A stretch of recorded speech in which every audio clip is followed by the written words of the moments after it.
Newcastle's 2-0 loss to Arsenal on Sunday doesn't take away from the fact that they're having a fantastic season, but if they're not careful over these last 4 games, they might fall out of the top 4 and lose out on what we thought was a foregone conclusion that they would finish in a Champions League spot. At the end of the season, it may look like Newcastle is 1 or 2 star players away from reaching that level we thought they'd already reached. We're going to talk about Newcastle United here on Pints and Punditry.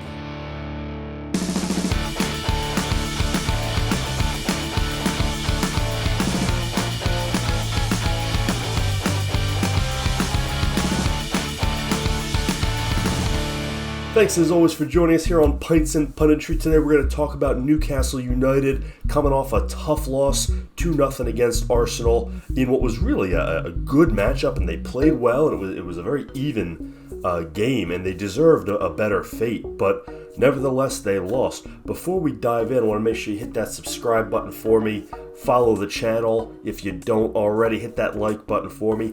Definitely comment below. I'd love to get your thoughts on Newcastle and how this season is going, how it's ending up. And of course, if you don't already, follow us on Twitter at TotalFIFACM, where we always keep the conversation going.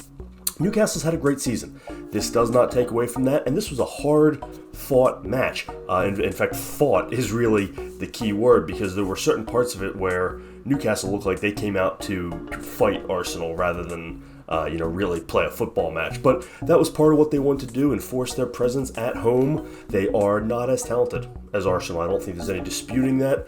And the point differential in the table shows that. And yet they hung with them, blow for blow on the pitch on Sunday.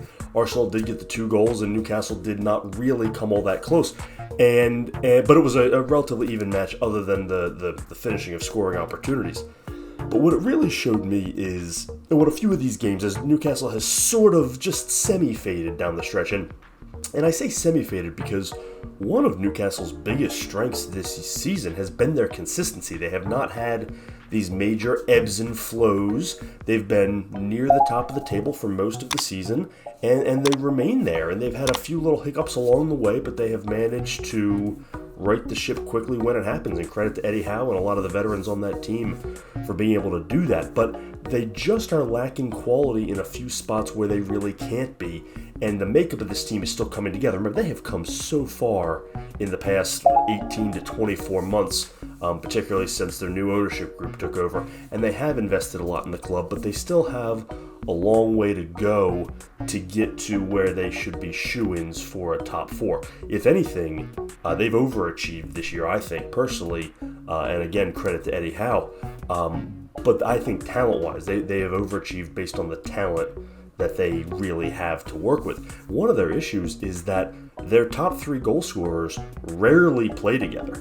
You've got Callum Wilson, Alexander Isak, who is young and is coming on, and then you've got Miguel Almiron. And more often than not, only 2 of those 3 play at any given time. In fact, Sunday was the first time that Isak and Wilson had played really together this season. That has not been something Eddie Howe had wanted to do. And so that's one area where they need to find some improvement. Callum Wilson is good but not great. And that is sort of the theme here, that they need to upgrade in a few positions from that good but not great sort of level.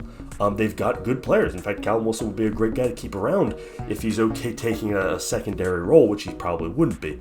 But they can do better, and if they want to get to that level where they are top 4 every year, they need to be better. That's where a guy like Harry Kane could be huge. That's the difference there.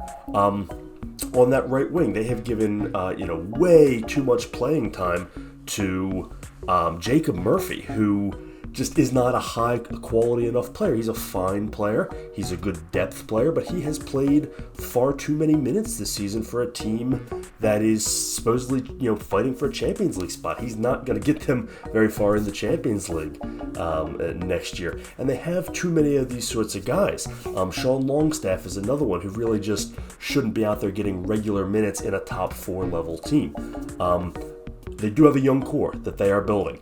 Sven Botman on the back line has been fantastic and has been a regular starting almost every game. Alexander Isak, who I mentioned before, is definitely the centerpiece of their front line. They had him out on the wing today to accommodate for having Wilson in the lineup, or on Sunday rather. And I think he belongs more in the center of the pitch as a true out-and-out striker, who can do some things with the ball at his feet, which is why he can play out on the wing and he can drop deep and help build the attack. But he belongs to me more in the center of the pitch. So unless they're going to go with two strikers, I don't see how those two guys ever played together. And I'll take the 23-year-old who they spent, I don't know, 70 million some odd euros on, definitely as the centerpiece. So maybe Wilson moves on.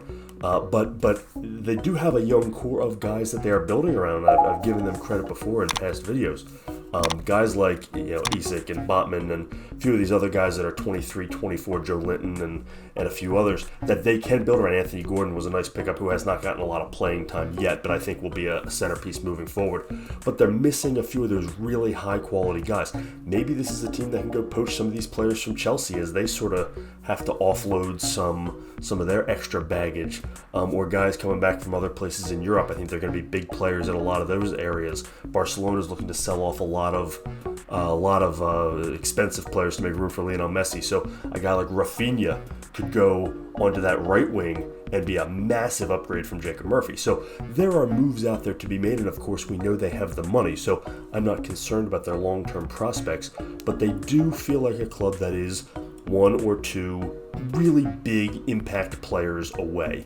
Maybe a creative attacking midfielder and somebody else out on the wing, particularly on that right side, would be a great addition. Unlike a lot of clubs that I feel like need to go quantity over quality and add depth, I feel like they could start to go, they have a decent amount of depth, particularly if they can hold on to a lot of these players and they're willing to take a little lesser role to be a better team, big if. They could add a few star players, add a few big ticket items, and then really take that next step. That's what stands out to me. Well coached, well organized, tough. They fight both literally and figuratively, and they've got some talent, just not enough of that upper echelon talent. Particularly on the offensive side of the ball, where I'd say Isak is the only one who is really of that caliber and is going to continue to grow, and I think he's going to be a top 5 goal scorer in the Premier League moving forward once he gets full-time playing time.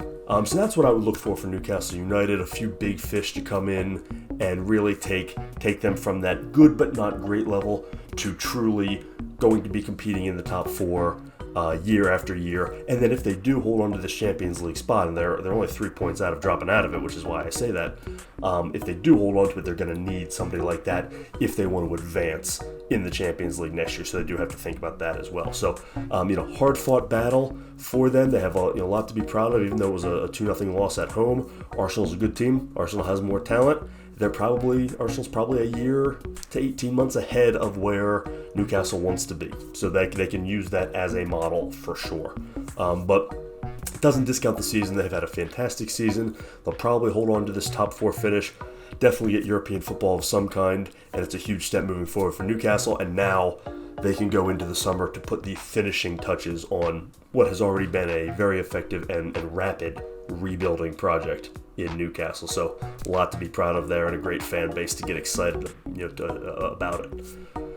What do you think? Am I right? Am I wrong? Do they need more depth? Who should they be going after? Who should they be getting rid of? I would love to hear your comments below. Please chime in. Also chime in on Twitter. Follow me at TotalFIFACM. I'd love to get your thoughts on there as well. If you don't already subscribe to the channel, please do so. And while you're at it, hit the like button on this video to help me out. Thanks as always for joining us here on Pints and Punditry. This is Total FIFA Career Mode.